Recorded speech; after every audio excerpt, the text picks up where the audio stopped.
Boa noite a todos. Bom dia, boa tarde. Não sabemos a que horas vocês estarão nos assistindo, então temos que cumprimentar, dando esses três cumprimentos habituais do nosso cotidiano. O nosso tema de hoje, como vocês já devem saber, é o tema que vai tratar da alegria e da felicidade. Será uma reflexão de como vamos conviver e entender a tristeza, o sofrimento e a dor. Mas aí as pessoas que me veem, me ouvem, podem dizer assim, mas afinal, vai falar da alegria e da felicidade ou vai falar do sofrimento e da dor? Pois é. Não é possível falar de uma coisa sem se referir a outra. E como nós vivemos num planeta de provas e expiações, ou seja, um planeta difícil, complexo, de grandes manifestações do próprio conviver das criaturas, que nos remetem quase que sempre a situações mais ou menos dolorosas. Portanto, e como a felicidade é um pomo que pomos onde não estamos e que estamos onde não o pomos, é fácil de compreender que para falar da dor, para falar do sofrimento e da tristeza, precisamos começar a falar primeiro da alegria. Porque todos nós estamos meio tristes, meio macambúzios com essa situação da quarentena que não acaba e as pessoas querem sair, querem conviver, querem compartilhar fisicamente e não estão conseguindo. Então, é um momento propício para que nós possamos refletir sobre este momento e sobre essas situações. A gente poderia começar com duas perguntas. Primeiro, qual é o significado real de estar alegre? Qual é o significado real da alegria? E poderíamos também perguntar, e a felicidade? O que é, na realidade, a felicidade? Então, nós vamos tentar, nesses minutos, vamos passar juntos aqui, tentar reflexionar sobre esses tópicos. A alegria tem sido cantada em prosa e em verso. A própria arte tem se dedicado muito a tratar deste assunto e temos, em todos os campos da arte, né? A arte cênica, na escultura, na música, na poesia. Nós temos várias obras fantásticas, que são obras feitas por grandes gênios que vão cantar a alegria. E ela tem sido uma busca constante do ser humano. Todos nós vivemos tentando encontrar essa tão famigerada alegria. É uma meta de todas as criaturas, porque, na realidade, confundimos a alegria com a felicidade. E quem não quer ser feliz? Todos nós queremos. Eu nunca vi ninguém, uma pessoa ser perguntada, você quer ser feliz? E ela dizia assim, não, não quero ser feliz. Nunca ouvi ninguém dizer isto.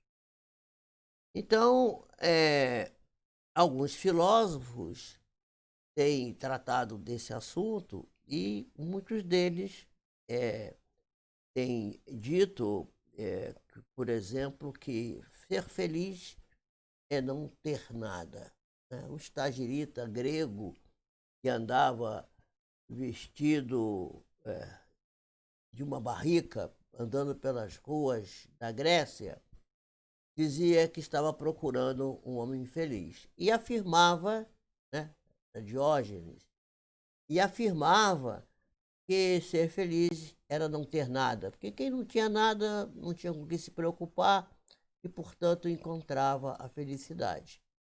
E ele ficava procurando esse homem, procura um homem feliz, esquecido ele próprio de que ele mesmo deveria se apresentar como tal, uma vez que ele era um homem despido de qualquer vaidade, de qualquer interesse pecuniário ou material, e, portanto, deveria ser ele o protótipo dessa ambicionada felicidade. Já outros, aqueles que são adeptos de, da alegria como satisfação e do prazer, os hedonistas, não é? Eles vão afirmar que só quem tem é que pode ser feliz. Porque quem tem, compra a felicidade desta ou daquela forma. Quem tem, pode dar-se ao luxo de conquistar as coisas através dos recursos amoedados. Mas essas criaturas, muitas delas, que poderiam também dar-se como exemplo dessa felicidade, têm as coisas, mas percebem rapidamente que não vai chegar ao ponto nenhum, porque essa felicidade dada pela posse das coisas é fugaz e logo se esboroa, logo se desaparece e a pessoa não consegue realizar o tão sonhado, a tão sonhada busca de encontrar esse achado, essa gema preciosa que chamamos de felicidade. Muito bem, a felicidade, portanto, é, ela tem uma relação com a alegria. A alegria e felicidade têm uma relação. É bem fácil a gente identificar essa relação e a alegria na busca da felicidade tem sido cantada também em várias obras fantásticas da criação humana. São variadas representações, mas nós escolhemos uma que é muito conhecida, a obra de Georg Friedrich Händel, um grande músico, né, alemão, que no século XVIII escreveu uma obra monumental que dura 2 horas e meia. É um oratório, e esse oratório chama-se O Messias. Nesse oratório, Handel, se aproveitando de trechos bíblicos, ele relata a anunciação, o crescimento, a pregação, o sofrimento, o padecimento e a crucificação e a glorificação de Jesus de Nazaré. É uma música fantástica e tem um movimento que é impressionante, porque é o 40º, porque ele tem 51 movimentos. O 42º é um movimento que dura aproximadamente 4 minutos de canto coral. E é uma coisa fantástica. E ele se aproveitou de uma condição, de uma ululação. Ulular quer dizer fazer um enunciado cheio de júbilo, de alegria, que se chama Aleluia. Então vamos ouvir um trechinho desse Aleluia de Handel e eu vou ver se a gente consegue aqui. Vamos tentar ouvir um trechinho para ver se a gente relembra disso.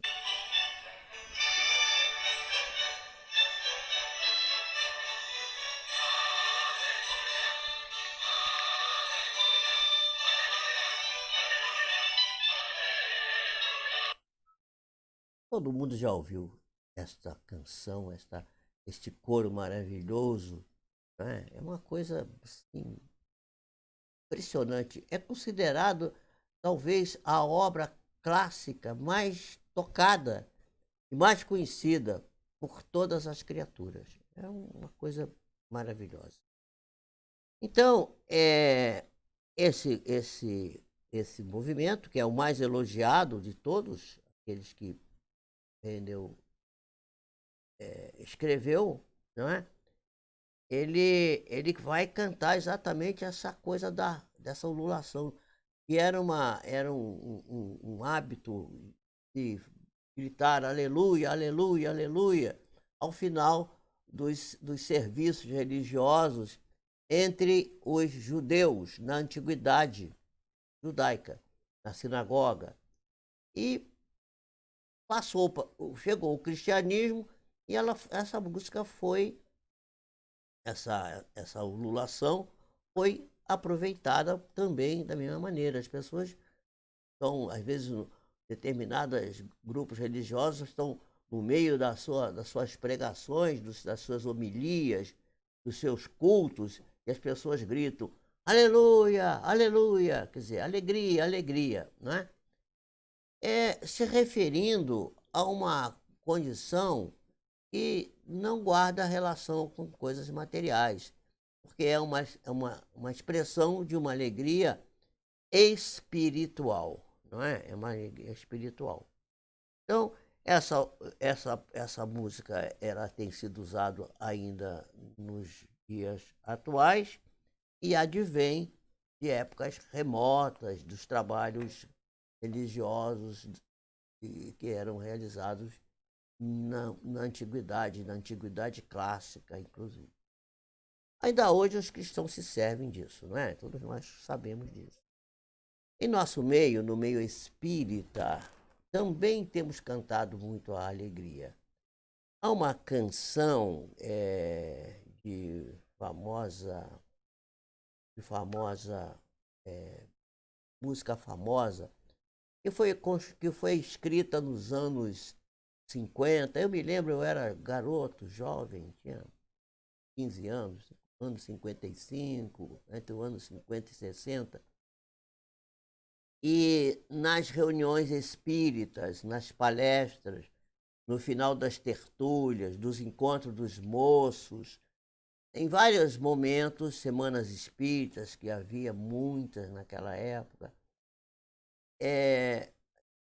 porque não tinha televisão, né? Não tinha esses recursos que tem hoje. A gente ia mais no centro espírita. Os espíritas se visitavam aos domingos, iam às casas espíritas longínquas, viajando num trem do subúrbio para assistir uma palestra espírita e depois cantar essa canção que eu vou mostrar para vocês agora aqui. Então vamos ouvir aqui o canto a canção da alegria cristã, né? Vamos ouvir. A nossa alegria é de bons cristãos, não ofende a Jesus, não fere a ninguém. Essa é a canção da alegria cristã. Do Evangelho, vibra e contagia da criança ao velho. Então, aí temos dois exemplos de cantos, né, de música. Essa música, Canção da Alegria Cristã, o Canto da Alegria Cristã, vocês podem encontrar no YouTube aí, vocês entrem lá que vocês vão ver. Vocês vão encontrar, digita lá Canção da Alegria Cristã, tem várias, tem para coro, tem para solo, tem para instrumental, fantástico. E foi escrita por um companheiro que eu tive a oportunidade de conhecer, assim, à distância, eu era muito jovem, chamado Olide Castro, que escreveu a música. E a letra foi escrita pelo saudoso e fantástico professor Leopoldo Machado, que foi um dos líderes espíritas mais vamos dizer, visitados, mais solicitados naquele momento. E ele teve a oportunidade de construir lá na cidade de Nova Iguaçu, na Baixada, chamada Baixada Fluminense do estado do Rio de Janeiro, ele construiu o primeiro lar dedicado a crianças, meninas, Lar de Jesus. Ele criou o teatro espírita. Ele era um professor, ele não tinha estudado academicamente, mas era professor e ensinava muito bem. E publicou diversos livros. E ele inaugurou a Arcádia Iguaçuana de Letras. E a cadeira, eu acho que é a número 1, tem o nome dele até hoje. Então, o professor Leopoldo Machado, um espírita de 4 costados, viajou pelo Brasil inteiro pregando a doutrina espírita, era um grande.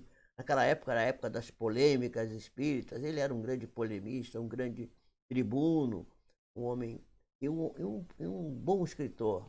E versejou essa música.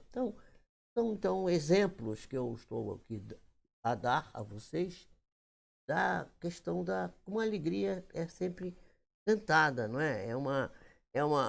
A doutrina codificada por Allan Kardec é o Evangelho de Jesus redivivo.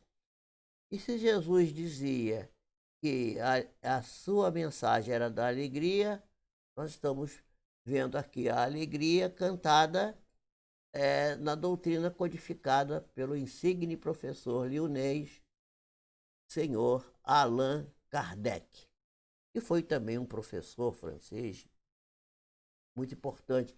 E nós teremos oportunidade de falar dele aqui algum dia. Mas será que alegria e felicidade são a mesma coisa? Será que tem o mesmo sentido, o mesmo significado? Parece que não, né? Porque encontrar a felicidade pode produzir alegria, mas nem sempre a alegria será um momento feliz. Porque às vezes a pessoa tem uma expressão de alegria muito grande, mas logo depois entra num quadro de dificuldade ou aquela alegria foi só uma coisa superficial, não atingiu o seu âmago, a profundidade do ser, que seria o quadro onde estaria sendo buscada a verdadeira felicidade, na intimidade da criatura humana. Então, o atendimento da busca da felicidade, às vezes, só com alegria, não vai ser alcançada, né? Até porque a alegria não tem aquele estado duradouro da felicidade.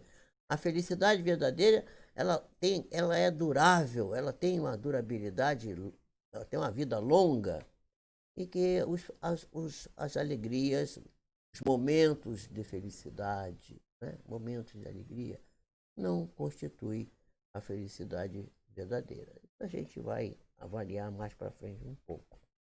Então, as conquistas materiais, elas podem alegrar, podem nos dar júbilo, mas são passageiras, são fugazes, se perdem, né, com o passar do tempo, não é? Agora, a felicidade seria, na realidade, um estado da alma, a alma que consegue alcançar um equilíbrio que está entre o que está fora e o que está dentro, aquilo que é o endógeno e o exógeno, o que está dentro e o que está fora. Fatores que vão levar o indivíduo, quando estão equilibrados, a um quadro de harmonia, e que se busca, aquilo que se busca está em relação com a capacidade daquilo que podemos empreender e conseguir. Quer dizer, o desejo, a busca, a vontade empregada num determinado sentido atende o requisito da conquista, e a conquista ela é duradoura, ela persiste, ela vai durar um tempo longo. Então, essa seria a felicidade. Então, para atingir essa harmonia, nós precisamos desenvolver o nosso senso crítico, nossa capacidade de análise, a nossa capacidade de logicar e de formar o nosso núcleo educacional, em nós que não pode se reduzir apenas à conquista intelectual, mas ela teria que também atender o lado emocional e moral. A grande educação é aquela educação que educa o indivíduo de forma integral, intelectualmente, moralmente e emocionalmente. Muito bem. Evidentemente que há outras consequências ainda, a social, não é? A questão do relacionamento com as demais criaturas, com a vida, com as atividades, né? Com as atividades do cotidiano que temos que enfrentar. Então, ou seja, a felicidade parte do princípio de que é preciso que a gente tenha autoconhecimento, conheça a si mesmo, tenha uma visão de si próprio e desenvolva aquilo que se costumou chamar de sabedoria. Né? Sabedoria que vem de sabor, aquilo que tem gosto, não é? E aquilo que sabe bem. Né? As pessoas antigas diziam isso. Essa comida sabe bem, quer dizer, tem um sabor bom. Então, o sabor das coisas, porque muitas das vezes o indivíduo encontra um momento de alegria, mas às vezes tem um sabor amargo, um sabor azedo, e às vezes vai até azedar a sua vida. Haja vista determinadas festas que as pessoas promovem, com muito barulho, com muita comida, e no dia seguinte as pessoas estão doentes. Né? Então, isso não é uma coisa muito saudável, na realidade. Então, então, a sabedoria, o que é sabedoria? É o saber, não é? É o saber o que verdadeiramente quer. O que é que eu quero na realidade?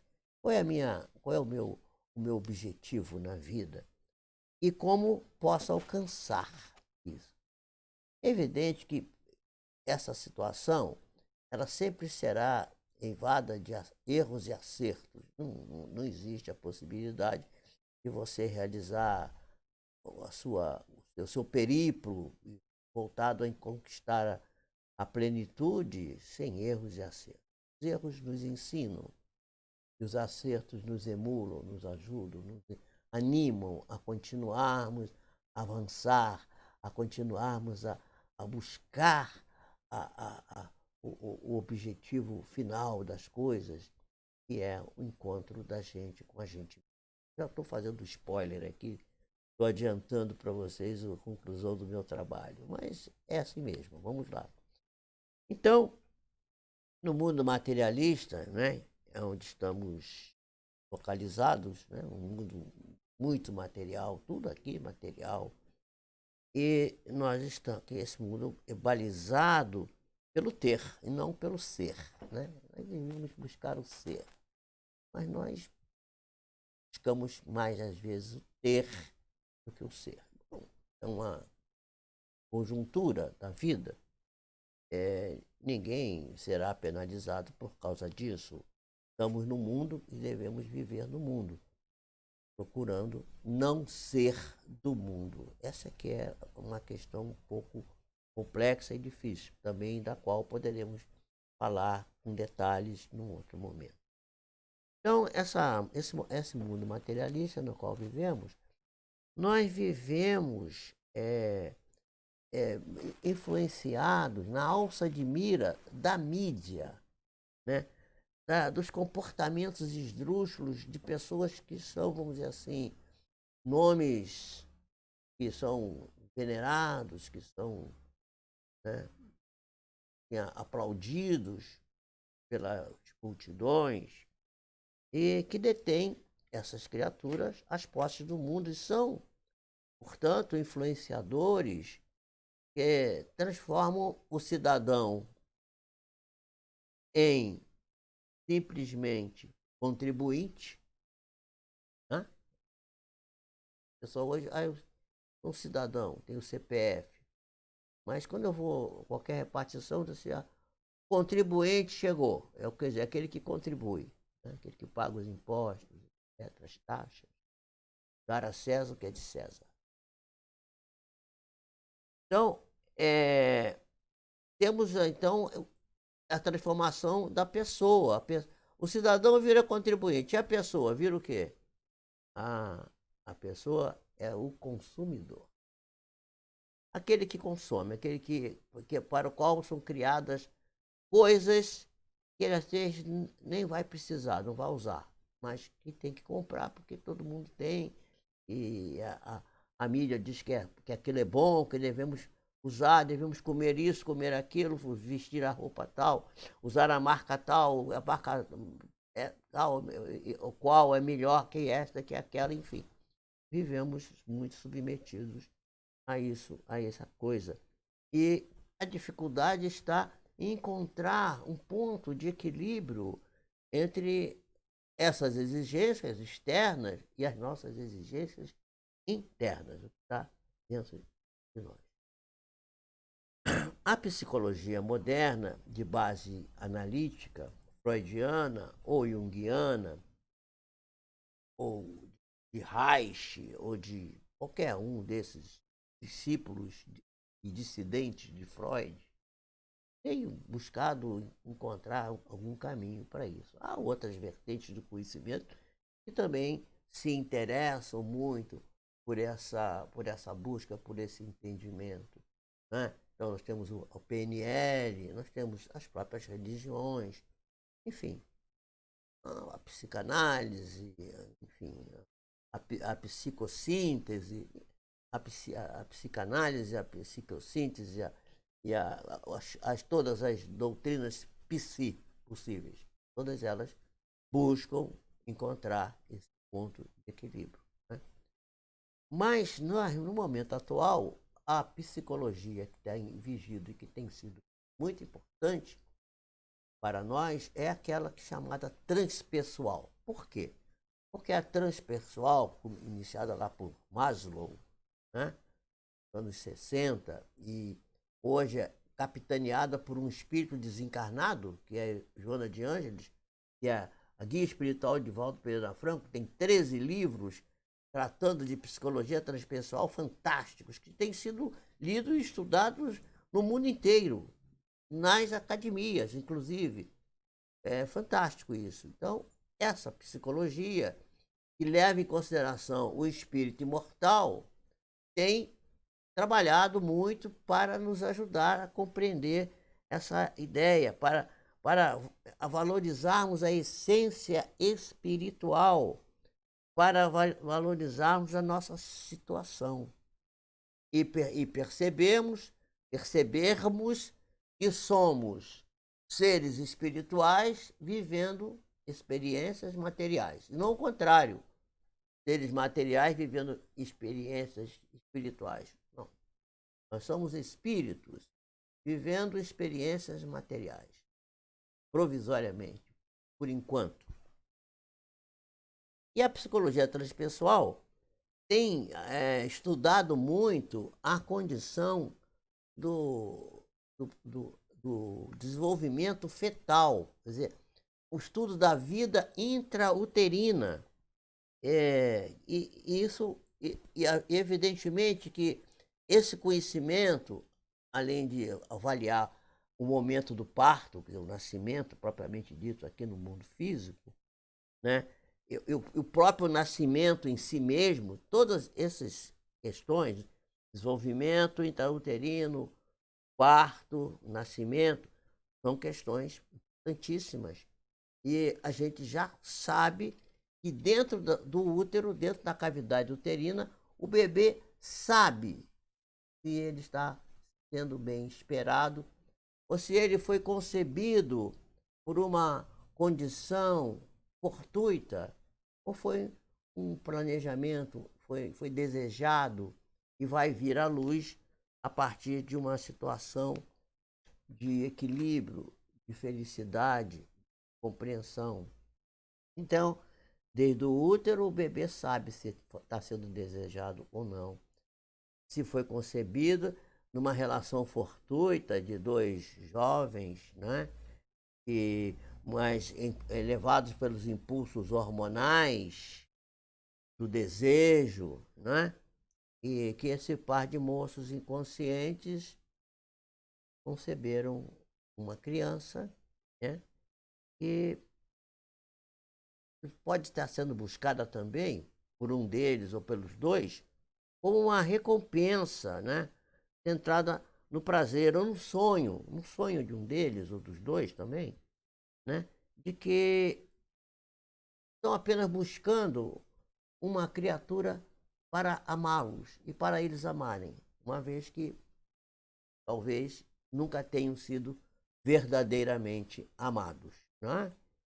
Então, então a criança vem como uma espécie de objeto para de desejo para poder, vamos dizer assim, tentar resolver uma questão que já vem de trás, que já está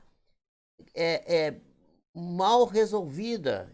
E isso é uma questão, é uma verdadeira tragédia, uma verdadeira encrenca na vida das pessoas, né? Então, as condições pregressas, né, que o espírito já traz também, e que foi acumulando através das experiências reencarnatórias anteriores, né? Isso vai gerar, quando a criança nasce, um estado que nós vamos chamar de humor ou de falta de humor. E se a criança foi bem desejada, vai ter humor. O humor é aquilo que dá a vida, que a pessoa sente prazer de viver, sente interesse pela vida, sente gana pela vida. É a questão erótica, erótica no sentido do eros freudiano, da vida, do prazer, mas do prazer bem vivido, da coisa que sabe bem, do sabor das coisas. E se a pessoa não tem humor, a gente costuma dizer, o fulano tem mau humor. Não, não existe mau humor. Existe humor e falta de humor. Se você tem humor, você vive feliz. Se você, mesmo sem ter uma causa assim objetiva, importante, mas se a pessoa não tem humor, mesmo tendo as coisas, mesmo tendo uma vida razoavelmente boa para muitas outras criaturas, a pessoa desconfia da necessidade de estar vivo e muitas das vezes até tenta contra a sua vida, o que tem levado muitas criaturas ao suicídio, né? E isso é uma coisa trágica dos momentos atuais. Nunca foi tão presente essa situação, uma coisa que ocorre com muita frequência. Lembrando da filosofia, lembramos de Epícoro, um filósofo pré-socrático. Epícoro tem uma tríade muito interessante. Ele dizia que a pessoa precisava ser feliz. E para ser feliz, precisava de três coisas. A primeira delas, ter amigos. A segunda delas, conviver fraternalmente com seus amigos. Ele até contam que Epícoro foi morar no interior da Grécia, e comprou uma casa bem grande, levou para lá todos os seus amigos, cada um ficava no seu canto, lendo lá no seu quarto. Mas na hora das refeições, todos vinham para uma grande mesa e ali trocavam suas impressões, suas ideias, seus sentimentos, conversavam, discutiam as coisas mais interessantes da vida. E que isso, que é a segunda coisa, o primeiro é ter os amigos, o segundo, conviver com eles, participar. Daí, talvez, nesse momento de quarentena, as pessoas não estão se encontrando, e isso contraria completamente esse segundo princípio desse filósofo fantástico, né? Então, ele dizia que para conviver com os amigos tinha que sentar-se à mesa e banquetear-se, né? O banquete dele era comer figos, amoras e um pedacinho de queijo que às vezes ele ganhava. Não era nenhum banquete fantástico, mas era o que ele chamava banquetear-se, né? A palavra banquete é muito abordada na filosofia, até um livro famoso, O Banquete, é de Sócrates. Sócrates não escreveu nada, mas o seu discípulo, né, Platão, escreveu o Banquete e vai falando das coisas de Sócrates. O banquete é exatamente uma história de um banquete. Então, Epicuro também pensava assim. Então, primeiro, ter amigos. Segundo, compartilhar a mesa, conviver com os amigos. A quarentena agora está dando a oportunidade da gente sentar à mesa para comer com a família, que já não se fazia mais isso. Quantas pessoas estão sentando hoje à mesa? Estão indo para a cozinha cozinhar juntas, que antes não se fazia. Em cada a gente, todo mundo comia fast food ou mandava chegar uma comida que às vezes estava não muito saudável, não muito agradável, às vezes até é, cozinhada e fritada com óleos que não são muito favoráveis à saúde, enfim.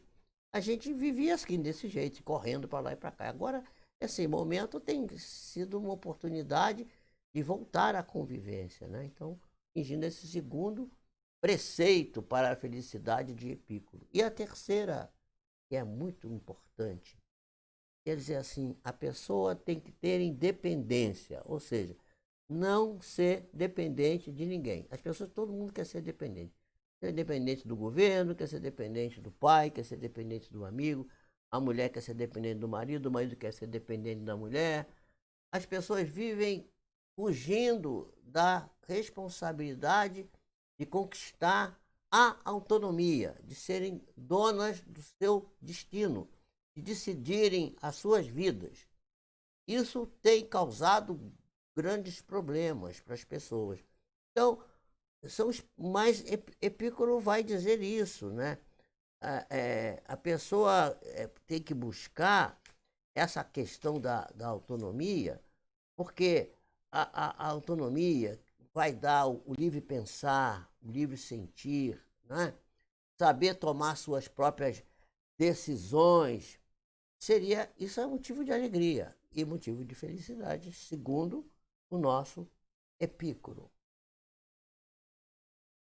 Para que nós possamos continuar nesse caminho, nós temos que lembrar, por exemplo, se a pessoa não tem muito motivo de estar rindo toda hora, gargalhando, rindo, ela pode estar tendo apenas um sintoma de uma doença, uma mania, que antigamente a gente chamava maníaca depressiva, hoje se chama bipolar. Uma hora a pessoa está muito alegre, outra hora a pessoa está muito triste, tá? Fica nessa variação, tem motivo às vezes. Isso pode ser um distúrbio do humor, né? Então, uma doença que pode se manifestando assim de maneira sem justificativa, é, precisa ser atendida e às vezes procurar-se um socorro, procurar-se uma forma de tratamento. Na realidade, ter tristeza, e agora vamos tratar da tristeza, também é natural. A pessoa ficar triste também não é nada demais. A gente tem uma perda, a perda de um ente querido, a perda do emprego, a perda de um bem valioso. Eu fui assaltado, foi roubado, tiraram uma caneta que você ganhou de presente de uma pessoa que é muito amada e tal. Você fica triste com aquilo te causa. Ou então uma decepção com alguém que muito querido nosso, que a gente não esperava. A gente sempre deve esperar das pessoas. Tem até uma frase de um tio, avô meu, que dizia: de onde a gente não espera, daí mesmo é que vem. Então o ser humano, coitado, está sempre tropeçando. Todos nós. Não estamos falando do outro, estamos falando de nós mesmos. Nós tropeçamos. Cometemos desvarios, cometemos coisas erradas, equívocos terríveis. Então, devemos estar sempre esperando e estar sempre preparado para perdoar, para compreender, para entender. E aí a gente não vai ter dor, né? Porque agora a gente já está falando da tristeza, vou falar da dor também. Porque a tristeza pode ser por uma dor. A pessoa está doente, está com uma dor lancinante, uma dor na cabeça, uma dor na coluna, uma dor nas costas, nas pernas. Ele tem um problema no abdômen, dói, tem pulmonar, alguma coisa. É terrível, falta de ar, a pessoa fica irritada, mal-humorada. Tem que compreender. Se a pessoa não está bem, todos nós somos sujeitos a não estar bem num determinado momento. Então, Então, a tristeza é normal quando existe uma causa objetiva, uma razão. Se não existe uma razão objetiva para aquilo, é preciso também prestar atenção. Bom, a pessoa está triste por quê? Nós vamos ver aqui adiante, vou fazer outro spoiler, e Jesus vai explicar por que a gente fica tão triste às vezes, né? A tristeza por um fato desse objetivo pode durar um mês, 2 meses, às vezes só dias, dependendo da pessoa, do temperamento. Mas quando passa de 2 meses, a pessoa permanece naquela coisa, naquela tristeza, é preciso chamar a atenção e procurar o socorro. Psicólogo, psiquiatra, o médico, o clínico, alguém da família para aconselhar, é preciso dar o socorro, porque aquilo pode se encaminhar para uma situação mais séria. Bom, então isso é quando dura uma causa maior. Então, sendo uma causa objetiva, pode fazer parte desse distúrbio que eu falei anteriormente, o distúrbio bipolar, né? Especialmente se faltar a causa objetiva. E terrível. Nesse caso, a manifestação seria mais de depressão do que de tristeza. A gente confunde um pouco as coisas. A pessoa fica deprimida, falta humor, está sem humor. Não é mal-humorada, sem humor. Está assim, está desanimada. Quer dizer, desanimada, quer dizer, é o contrário, ânima, alma. Está sem alma, a alma está esvaziada, está sentindo frágil, fraca. Isso pode ser uma doença. Mas, às vezes precisa de intervenção médica para resolver isso. Então, mas a gente sabe que tem pesquisas que têm mostrado e confirmado a experiência empírica, a experiência de todo dia nossa, de que às vezes uma dor muito forte não produz, ou melhor, uma doença muito dolorosa não produz tanta dor assim. E às vezes a pessoa. E não produz sofrimento, que é preciso também separar a dor do sofrimento. Muita gente confunde, uma dor que leva ao sofrimento. Não. A dor nunca leva ao sofrimento. A dor é uma natural, a coisa natural necessária para a vida. Crescer dói, crescer o dente do siso dói, a perna da criança quando está crescendo dói, a gente quando está sentado, mal sentado, dói as costas, tudo para a dor é uma advertência que tem que modificar alguma coisa, porque alguma coisa está se modificando e que a gente tem que aguardar que aquilo se complete o seu ciclo e vai passar. E não tem sofrimento nenhum. O sofrimento, essas pesquisas, por exemplo, mostraram que a pessoa tem pessoas que não têm dor nenhuma e tem um sofrimento atroz. E pessoas com dores excruciantes que não queixam de nada, que não tem qualquer coisa. O nosso companheiro André Luiz Peixinho, que foi presidente da Federação Espírita da Bahia, ele é médico, ele é psicólogo, ele é filósofo e ele é pesquisador na universidade.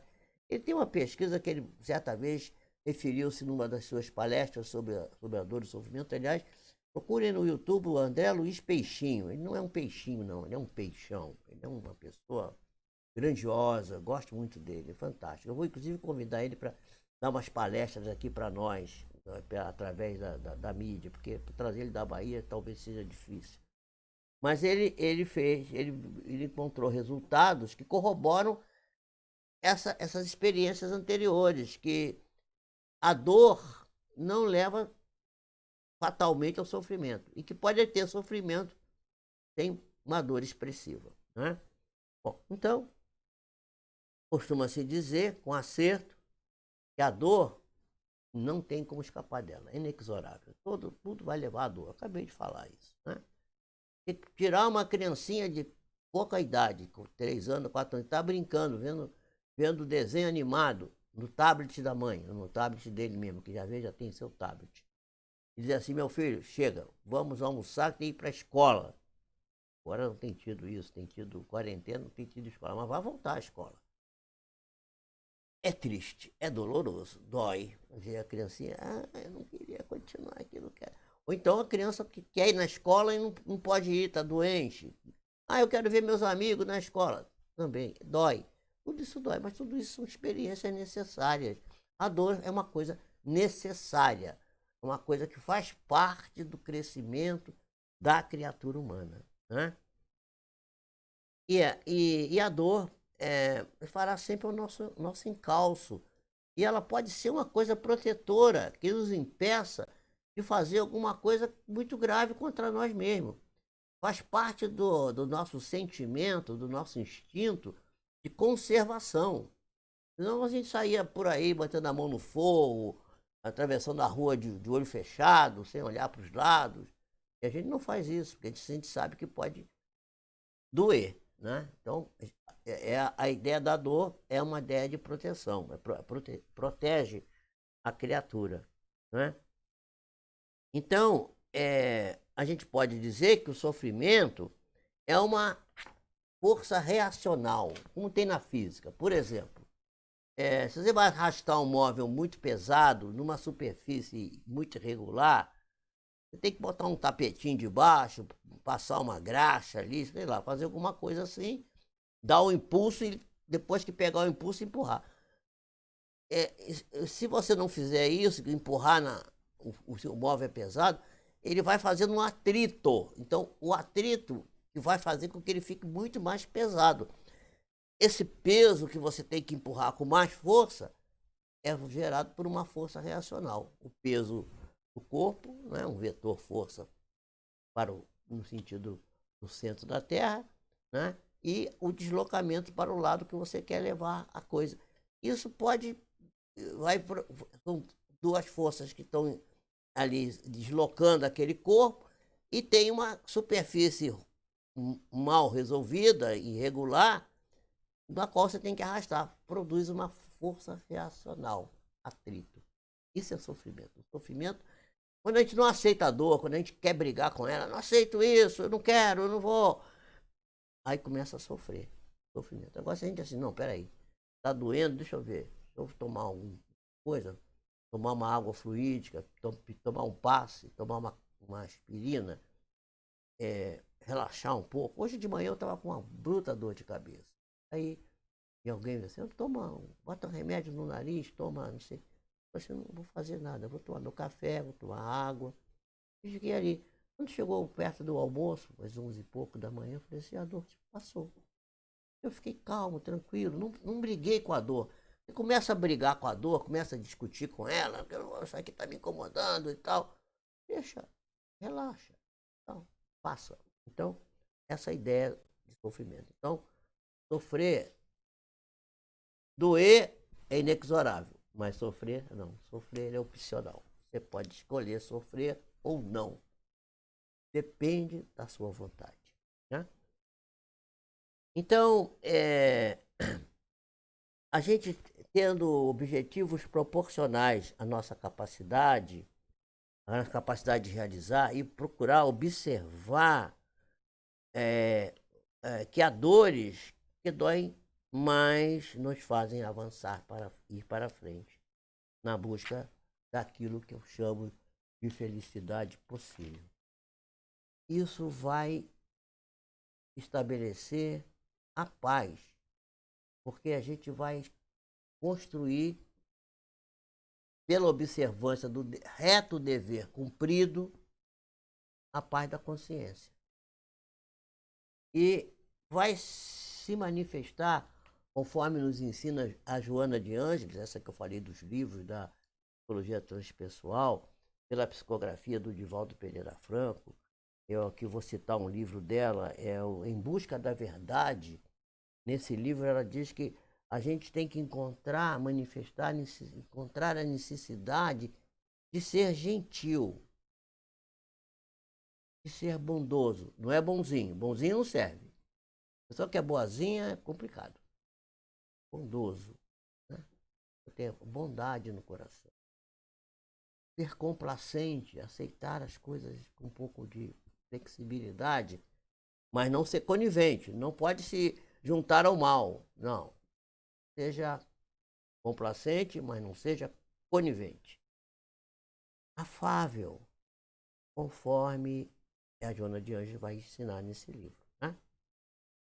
Quando a pessoa começa a fazer isso, aí diz a Joana de Anjos, o ser começa a portar em si uma visão de tranquilidade, uma visão amorosa por si próprio e pelos outros, uma visão respeitosa por si mesmo e pelos outros.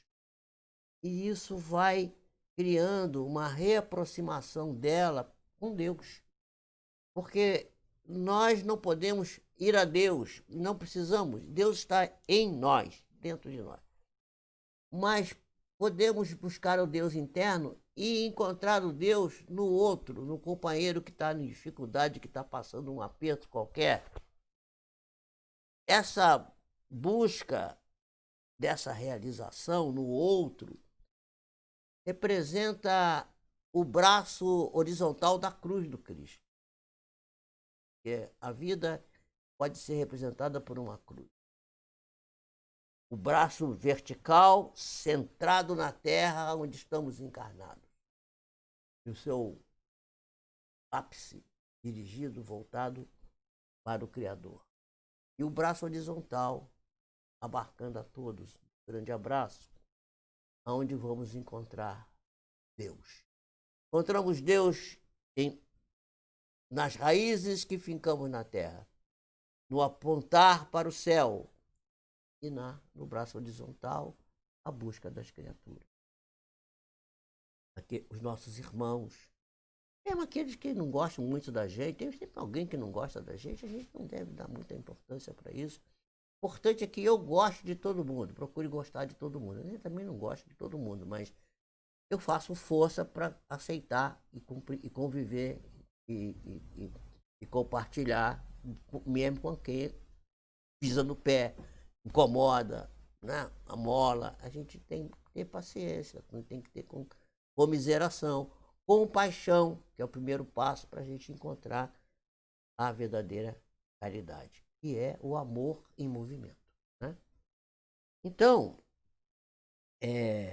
o problema quando a gente está aqui na Terra, na passagem pela Terra, é que a gente tem uma visão parcial, muito parcial, da vida, devido ao apego ao corpo que temos, o que é bastante compreensível, porque a gente só vê o corpo, não vê o espírito, não vê o plano espiritual que está aqui chocando com a gente não consegue, nós não estamos muito presos nessas coisas das sensações, e o corpo é uma coisa muito marcante em nós, então a gente fica muito preso a isso, porque o instinto de conservação, né, ele nos mantém atrelados ao corpo físico. Se não fosse isso, a gente também não conseguiria se manter vivo.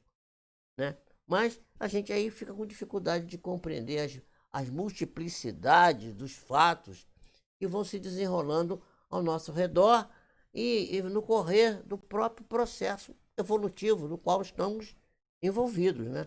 Não há como a gente fugir disso. É Joana de Ângeles ainda que vai nos chamar a atenção para a busca desenfreada que temos pelo prazer, numa tentativa de afastar de nós as agruras e as dificuldades, o que é um erro. A gente não tem que fugir da dificuldade, tem que tentar ver como é que consegue bypassar aquilo, como é que consegue resolver. É um problema, todo problema traz em si mesmo a sua solução. Vamos ver onde é que está a solução.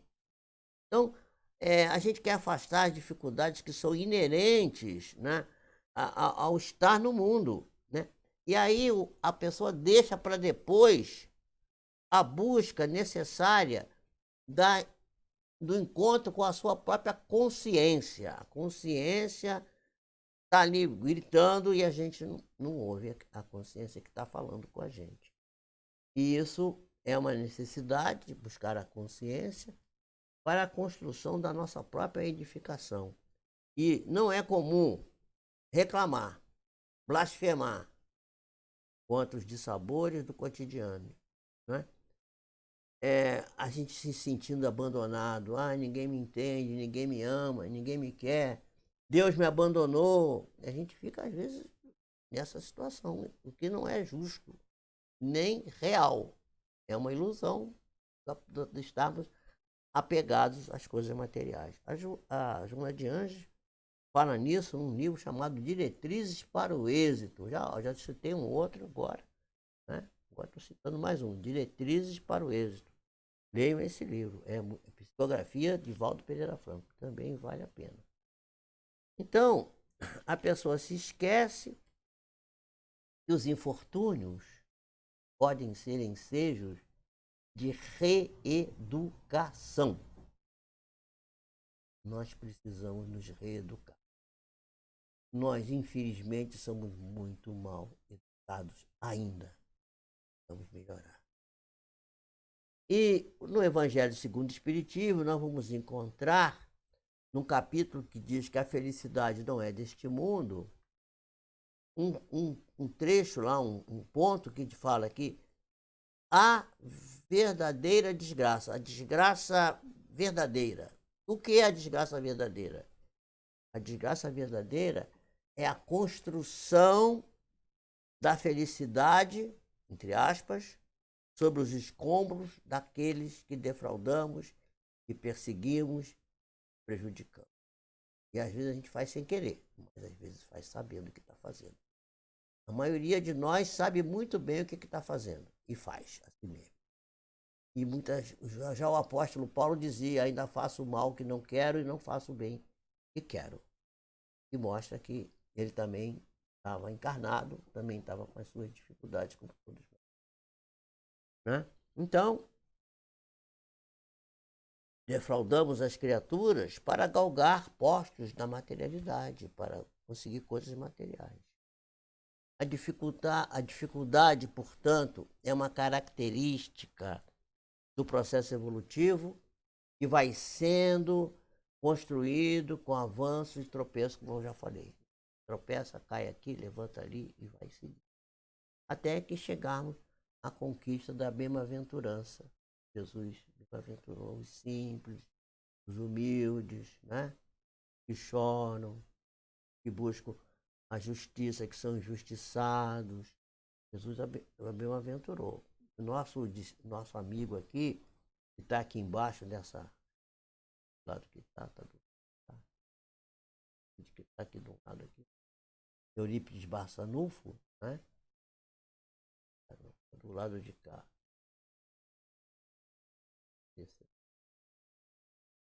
Eurípides Barçanufo, né? E dá o nome do G.E.B. Mendes, que é Grupo de Estudos Espíritas Eurípides Barçanufo, de Mendes. Ele era um grande religioso, mas ele tinha um grande problema com as bem-aventuranças. Até que um dia ele entendeu com a lei do progresso, com a lei da evolução, com a lei da reencarnação, o que significava verdadeiramente ser bem-aventurado. É o que nós precisamos buscar. Para encerrar, nós vamos contar uma história que está no livro Boa Nova, que é psicografia do Chico Xavier, e que foi escrito pelo espírito Humberto de Campos. Esse livro é um livro fantástico que conta as histórias do cristianismo primitivo e dá uma interpretação espírita do Evangelho. Maravilhosa. São histórias, histórias, histórias. Então, conta Humberto de Campos, né, que Bartolomeu, que era um dos discípulos de Jesus, talvez fosse um dos mais dedicados, aqueles que desde o início acompanhavam Jesus nas pregações à beira dos Tiberíades. Lá estava Bartolomeu, sempre acompanhando o Cristo. E Jesus observava que ele era um homem muito triste, muito triste. E diversas vezes Jesus surpreendeu Bartolomeu numa dolorosa meditação, sofridas meditações. E uma noite, na casa de Pedro, onde havia aquelas tertúlias, onde começou o culto do Evangelho no lar, na casa de Pedro, comandado por Jesus, após uma amorosa e suave interrogativa, Jesus era mestre de fazer isso, né? Jesus conversou com Bartolomeu e perguntou para ele: por que você está tão... E Bartolomeu exclamou assim: mestre, eu não saberia te explicar, te dizer, está no livro Boa Nova, na página, eu tenho a terceira edição aqui da Federação Espírita Brasileira, página 66 do livro Boa Nova, está lá. Eu não sei explicar, mestre, não saberia nunca explicar-vos o motivo das minhas tristezas amargurosas. Eu só sei informar que após ouvir-te falar, nasceu em mim uma nova esperança. E que, especialmente quando declarastes assim, que o teu reino não é deste mundo. Experimentei, então, essa nova esperança iluminando-se mais ainda em mim, em minha mente, uma nova coragem para enfrentar as vicissitudes desse orbe, onde o crime e o erro obscurece completamente as mais santas promessas. A ambição, Senhor, a usura, a maldade, o desengano estão por todo canto. E aí, Bartolomeu começou a desabou. A sua voz ficou abafada e ele não pôde continuar falando. Todavia, Jesus, fitando-o com aquele seu olhar doce e amoroso e brandura, falou assim: Bartolomeu, a nossa mensagem é do Evangelho. Evangelho, meus irmãos, quer dizer boa nova, boa mensagem. Parênteses.